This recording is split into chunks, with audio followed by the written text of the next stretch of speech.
ये जो ये पेशाब के जो पुजारी हैं, जो बुद्ध के पुजारी हैं, जो गाय की पूजा करते हैं, सबसे गंदी नस्ल इस वक्त हिंदू है। हम और हिंदू में फर्क है। यहूद हो रहे हैं और मैंने यहूद की बात नहीं की। सवाल देखें, इस बच्चे का सवाल क्वेश्चन कोई आपने किया, इस बंदे को ये नहीं पता मैंने बात क्या करनी है। इतना बेशरम इंसान है जो अपने इस्लाम के खिलाफ बकवास कर रहा है, इसको ये नहीं पता कि वो हिंदू की बात। और क्वेश्चन तो ये किया हुआ है, अभी क्वेश्चन कोई जवाब कोई है। अजीब बंदा है। क्वेश्चन इसने ये किया है कि मोदी को पाकिस्तान आना चाहिए। ये कहते हैं हमारे मौलवी से खराब है। तुझे मौलवी को तुझे पैदा किसने किया है? तुझे मौलवी कलमा पढ़ा है, तुझे मौलवी तेरे कान में अज़ान दी तो मुसलमान खड़ा हुआ है। आज एक हिंदू की खातिर मौलवी को बकवास कर रहे हो। कैसा इंसान है ये? इन मौलवी की बात नहीं है, इसमें मौलवी क्या बात है? खुल के लड़े हम उनके पास। हमने क्या उखाड़ लिया उनका अब तक? हो गया ये आ जाते हैं बीच में बंदा खड़ा करके। ये मीडिया का अपना लो, आपका अपना किया हुआ है, खड़ा किया आपने। इसको अपना खड़ा किया, इसको इस्लाम का कुछ नहीं पता। हमारे कम है क्या? हमारे पास ऐसी चीजें कम है जो हम अप्रिशिएट नहीं कर सकते। क्या भारत के पीएम को पाकिस्तान में आना चाहिए? नहीं, पाकिस्तान में नहीं आना चाहिए। क्यों नहीं आना चाहिए? इसकी वजह है कि हमारे पाकिस्तानी लोग उसको पसंद नहीं करते, हमारा दुश्मन मुल्क है वो। जय हिंद दोस्तों, इस वीडियो में आप देखेंगे पाकिस्तानी जिहादी से पूछा गया कि क्या नरेंद्र मोदी को पाकिस्तान आना चाहिए, क्योंकि एससीओ समिट के लिए इनविटेशन तो भेजा है। तो उस पर यह जिहादी कहता है कि मोदी को नहीं आना चाहिए, ये बुत परस्त लोग हैं और पेशाब की पूजा करने वाले लोग हैं। वहीं पर खड़े एक नौजवान ने उस जिहादी की बोलती बंद कर दी। आप इस वीडियो को एंड तक जरूर देखिएगा। चैनल पर नए हैं, चैनल को सब्सक्राइब करना मत भूलिएगा। क्या हमारे पड़ोसी मुल्क भारत के पीएम को पाकिस्तान में आना चाहिए? क्यों नहीं आना चाहिए? आना चाहिए उनको। लेकिन ये कह रहे नहीं आना चाहिए। नहीं, उनको आना चाहिए, ठीक है, इधर आए वो। और इनको उनसे तमाम मामला, चाहे वो कश्मीर का मामला है, चाहे वो हमारा आपस में कोई भी मामला है, लेन देन का जितने भी मामले हैं, तमाम पर बात होनी चाहिए। सबसे नबी करीम की भी सबसे जो पहला काम होता था वो यही होता था कि वो मामलात को बेहतर तरीके से हल करने की कोशिश करते थे और पुरअमन तरीके से।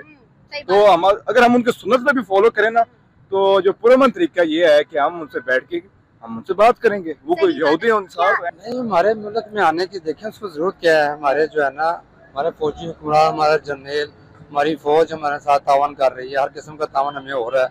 और वो क्या तावन हो रहा है मुझे बताइए। जो है हुक्मरान हमारे मिलजुल कर, अगर देखें हुक्मरान हमारा जो है फौज एक प्लेटफॉर्म इकट्ठी होती है, तो हमें किसी मुल्क की जरूरत ही नहीं है। हमारा मुल्क माशाल्लाह हर लिहाज से उनसे कई दर्जे आगे है। कैसे आगे? अगर हमारे अंदर इंतशार है, आपस में इत्तेहाद नहीं है, अगर हमारी फौज हमारे आपस में इत्तेहाद रखेंगे तो किसी किस्म की हमें किसी की जरूरत नहीं पड़ेगी। इस वक्त जो है इंटरनेशनल जो लेवल के ऊपर जो है हमारे मुसलमान पिस रहे हैं, मुसलमानों को परेशानी हो रही है, तो हम उनको बुला के मुसलमानों को तकलीफ पहुँचाएंगे। जैसे फ़लस्तीन का जो मसला है, फ़लस्तीन के मसले के ऊपर कितनी तकलीफ हो रही है मुसलमानों को, और दुश्मन को बुला के हम मुसलमानों को तकलीफ पहुँचाना चाहते हैं। इससे हमें क्या मिलेगा? कहाँ पे लिखा है? कुरान में तो साफ अल्लाह फरमा रहे हैं, हुजूर फरमा रहे हैं कि देखें इसका मफ़हूम है कि हमें जो है ना इन काफिर, ये यूहूद सारा हमारे जो है दुश्मन है, ये यूहूद सारा जो हमारे दुश्मन है, ये हमारे से क्या तावन कर सकते हैं? अच्छा। हमारे पास हमारे ऐसे जर्नल, हमारे कर्नल मौजूद है, हमारे हुक्मरान मौजूद है, वो जो पढ़ लिखे तबका मौजूद है। हमारे पास में कमी है कि हम जो है ना ये पेशाब के जो पुजारी हैं, जो बुद्ध के पुजारी हैं, जो गाय की पूजा करते हैं, सबसे गंदी नस्ल इस वक्त हिंदू है। हम और हिंदू में फर्क है। यहूद हो रहे हैं और मैंने यहूद की बात नहीं की। आपको तो पता नहीं इस्लाम के बारे में। अभी तो आपको ये नहीं पता कि हमें जो है ना संजा कैसे करना आता है। आपको ये नहीं पता गुस्ल के फर्ज कितने होते हैं। हमें आप इस बच्चे को ये नहीं पता कि नमाज के वाजिबा कितने हैं। ये खड़ा होकर वाजिब बताया ना, इस्लाम की बातें करते हैं। इस्लाम का पता क्या है इन लोगों को? ये सिर्फ मीडिया के लोग हैं। ये आ जाते हैं बीच में बंदा खड़ा करके। ये मीडिया का अपना लो, आपका अपना किया हुआ है, खड़ा किया आपने। इसको अपना खड़ा किया, इसको इस्लाम का कुछ नहीं पता। हमारे कम है क्या? हमारे पास ऐसी चीजें कम है जो हम अप्रिशिएट नहीं कर सकते, ये कारोबार नहीं कर सकते। मेरी बात सुने। इसको इन भाई को इस्लाम का, एक मिनट, इन भाई को इस्लाम का नहीं पता। आप मुझे बता दें, आपने तो माशाल्लाह से आपने दाढ़ी भी रखी है। नहीं, वो छोड़ दे। आप बता दे कि क्या हमारे प्यारे नबी ने काफिरों के साथ तजारत नहीं की थी? काफिरों से तजारत की है। इस वक्त देखें हमें जरूरत क्या है उस वक्त। सर हमें सबसे बड़ी जरूरत है, हमें वर्ल्ड के साथ बना के रखना है। लड़े, ठीक है, खुल के लड़े हम उनके पास, हमने क्या उखाड़ लिया उनका अब तक। एक मुल्क ईरान लड़ रहा है अकेला, एक मुल्क ईरान, उसको भी हमने गद्दार बोल दिया। इंडिया के साथ 4 जंगों में इंडिया को नुकसान हुआ। अच्छा, एक मुल्क ईरान अकेला लड़ रहा है ना, हमने उसको भी गद्दार मुनाफिक बोल दिया है। कौन सा मुल्क बोला है फलस्तीन की खातिर? किसने प्रैक्टिकली तौर पर उस पर ठोके ना मिसाइल उस पे? हम तो बोल रहे ठोके। दूसरी बात, क्या हमने इजरायली प्रोडक्ट्स का बाइकआउट किया अभी तक? क्या बाइकआउट किया? यहाँ पर सारे यूज कर रहे हैं। आपके मोबाइल में जो सिम्स यूज हो रही है, किस मुल्कों की चिप्स यूज हो रही है, कहाँ की है? वो सब कुछ उन्हीं का है। सर बताएं प्रैक्टिकली आपने क्या किया है उनके खिलाफ?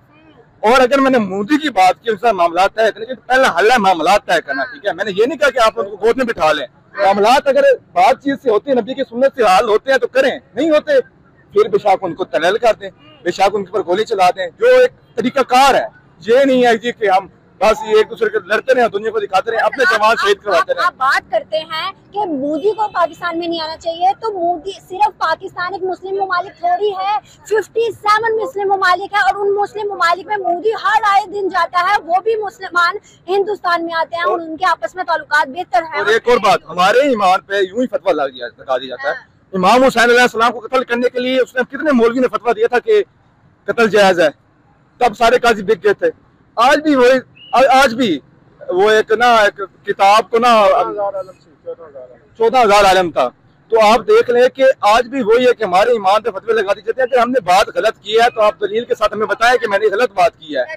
देखे ना, ये पहले सवाल देखें, इस बच्चे का सवाल क्वेश्चन कोई आपने किया, इस बंदे को ये नहीं पता मैंने बात क्या करनी है। इतना बेशरम इंसान है जो अपने इस्लाम के खिलाफ बकवास कर रहा है, इसको ये नहीं पता कि वो हिंदू की बात। और क्वेश्चन तो ये किया हुआ है, अभी क्वेश्चन कोई जवाब कोई है जी बंदा। क्वेश्चन इसने ये किया है कि मोदी को पाकिस्तान आना चाहिए, ये कहते हैं हमारे मौलवी से खराब है। तुझे मौलवी को तुझे पैदा किसने किया है? तुझे मौलवी कलमा पढ़ाया, तुझे मौलवी तेरे कान में अजान दी, तो मुसलमान खड़ा हुआ है।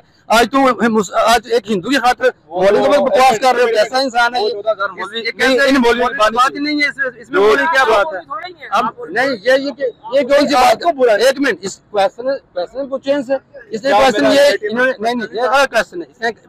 इन्होंने क्वेश्चन किया पाकिस्तान मोदी को आना चाहिए, ये हम मुसलमानों को आपस में लड़ा रहा है, या शिया सुन्नी की बात कर रहा है। इस वक्त इतना बड़ा यहाँ जलसा हो रहा है, ये शियों की लड़ाई। अभी हम मुसलमान शियों की बात क्यों कर रहे हैं बीच में? आप हसन की क्यों बात कर रहे हैं? आपको पता नहीं हसन के बारे में? अल्लाह के वली सब मुसलमान। ये बात इमाम हुसैन अलैहिस्सलाम का नाम लिया, ये हालत की इंतहा हो गई यार। वो हिंदू भी मानते हैं उनको, सुन्नी भी मानते हैं, वहाबी भी मानते हैं, शिया भी मानते हैं। ये सवाल हमारा ये हुआ है कि मोदी को पाकिस्तान आना चाहिए, ये बात कहीं पे कहीं ले गया। लेकिन सर आपने भी तो कहा ना कि हिंदू और यहूदी में कोई फर्क ही नहीं है, ऐसा थोड़ी है। हिंदू और यहूदी में हमें क्या करने की जरूरत है? हमें क्या करने की क्या जरूरत है? जब हमारे पास हमारी कुमरा मौजूद है, हमारे ताजर मौजूद, हमारी पाकिस्तान के अंदर हर चीज मौजूद है, हमें हिंदू की जरूरत क्या है? हमें इनकी मदद की जरूरत ही क्या है? सिर्फ मुसलमानों से ट्रेड करनी चाहिए, कहीं करनी चाहिए। हमारे इस वक्त हमारे बड़े बैठे हुए हैं, हमारे जो जर्नल बैठे हुए हैं, हमारी फौजी कुमरान, हमारे सियासतदान किस लिए बैठे हुए हैं? इसलिए बैठे हुए हैं। देखो, इस सवाल हमारा कोई है, जवाब कोई है। इस बात क्वेश्चन ये, इसने ओनली क्वेश्चन ये किया है कि मोदी को पाकिस्तान आना चाहिए, हमारा जवाब है नहीं आना चाहिए, बस बात खत्म। अब आगे से इस बात को लेके इस्लाम पे चले, जो तो वैसी बेवकूफ़ वाली बात है। आप इस इस्लाम को ये साबित करना चाहिए मोदी अच्छा आदमी है, भाई ये तो बात ही नहीं है। अच्छा किसी ने कहा, खुदा की लानत हो मोदी पर, खुदा की लानत हो मोदी की हमारे तो हमें उसकी नहीं है। हम अपने कश्मीरी बहन भाइयों का दर्द रखते हैं, कश्मीरियों को तकलीफ पहुंचा रहे हैं, कहाँ से दर्द रखते हैं? और ये कश्मीरी चाहते हैं मुझे यहाँ पर है, अगर अपने काम बिल्कुल मामला से अगर चीज हल होती है ठीक है, नहीं तो उसे ठोकें। तो दोस्तों, आपने ये वीडियो देखी और आपने देखा कि इस जिहादी से जब पूछा गया कि क्या नरेंद्र मोदी जी को पाकिस्तान आना चाहिए ताकि दोनों देशों के रिश्ते में थोड़ा सा सुधार आ सके, दोनों देशों के बीच ट्रेड शुरू हो सके और जो पाकिस्तान की महंगाई है उस पर कंट्रोल पाया जा सके, तो उस पर यह जिहादी कहता है कि मोदी को बिल्कुल नहीं आना चाहिए। और सबसे बुरी कौम जो है वो है हिंदू। दोस्तों, इस तरह का जहनियत रखने वाले पाकिस्तानियों के देश में किस तरह का माइनॉरिटी सुरक्षित रह सकता है? आपने देखा कि 1947 में लगभग 8 से 10% तो वहां पर माइनॉरिटीज थी, लेकिन अब घट घट कर 1-2% रह गई है, वो भी मैं बहुत ज्यादा न कह रहा हूं। और वहीं पर खड़े नौजवान ने जब उस जिहादी की बात काटने की कोशिश की तो उसी पर भड़क गया कि तुम हमारे इस्लाम को गलत कहते हो और हिंदुओं के साथ खड़े रहते हो वगैरह वगैरह। तो ये माइंडसेट कब चेंज होगा पाकिस्तान का? पाकिस्तान का माइंडसेट उनके बुजुर्गों से ही दिखता है, क्योंकि ये जो बुजुर्ग है ये घर जाकर अपने बच्चों को वही शिक्षा देगा और फिर आगे वो बच्चे उनको वही शिक्षा देंगे। तो ये सिलसिला जारी रहेगा। दोस्तों, पाकिस्तान का जो बेड़ा गर्क हुआ है इसी माइंडसेट ने किया है। दूसरी बात, अगर पाकिस्तान ये जिहादी माइंडसेट छोड़ दे और भारत के साथ तिजारत करे, भारत के जो टर्म्स एंड कंडीशंस हैं उसको फुलफिल करे, बोले तो जिस तरह से भारत ने कहा है कि अगर पाकिस्तान भारत से बात करना चाहता है, ट्रेड करना चाहता है, तो उसे आतंकवाद बंद करना पड़ेगा। आतंकवाद की फैक्ट्री, इंडस्ट्री ऑफ टेररिज्म कहा जाता है पाकिस्तान को। अगर ये बंद हो जाता है तो ही भारत के साथ रिलेशन अच्छे होते हैं। इसी के साथ साथ और भी कंट्रीज के साथ रिलेशन अच्छे होंगे। भारत इतनी बड़ी उभरती हुई इकोनॉमी है और इतनी बड़ी इकोनॉमी के साथ अगर पाकिस्तान तिजारत करेगा तो हो सकता है उसको 2-4 कंट्रीज और मिल जाएं जो उसके साथ तिजारत करे। इस तरह से व्यापार बढ़ता रहेगा। पाकिस्तान जो कर्ज में डूब रहा है, पाकिस्तान की अवाम जो अपने बिलों के लिए सड़कों पे उतरी हुई है, उनको निजात मिल पाएगी। लेकिन क्या पाकिस्तान की अवाम, पाकिस्तान के सियासतदान, पाकिस्तान की एस्टैब्लिशमेंट इसके ऊपर सोच रही है? आप देख रहे हैं BLA ने बलूचिस्तान में कहर ढाया हुआ है, पाकिस्तानी फौजों को खदेड़ा जा रहा है। और वहीं सिंध प्रोविंस हो गया, गिलगिट बाल्टिस्तान, POK, सब जगह इसी तरह की आपको धूम नजर आ रही है। और देखना यह होगा कि आगे किस कदर पाकिस्तान करवट बैठता है। आपके जो भी विचार हो आप जरूर कमेंट कीजिएगा। अगर आप चैनल पर नए हैं, चैनल को सब्सक्राइब करना मत भूलिएगा। हम आपको मिलते हैं अगले वीडियो में, तब तक अपना ख्याल रखिए। जय हिंद, जय भारत, जय श्री राम।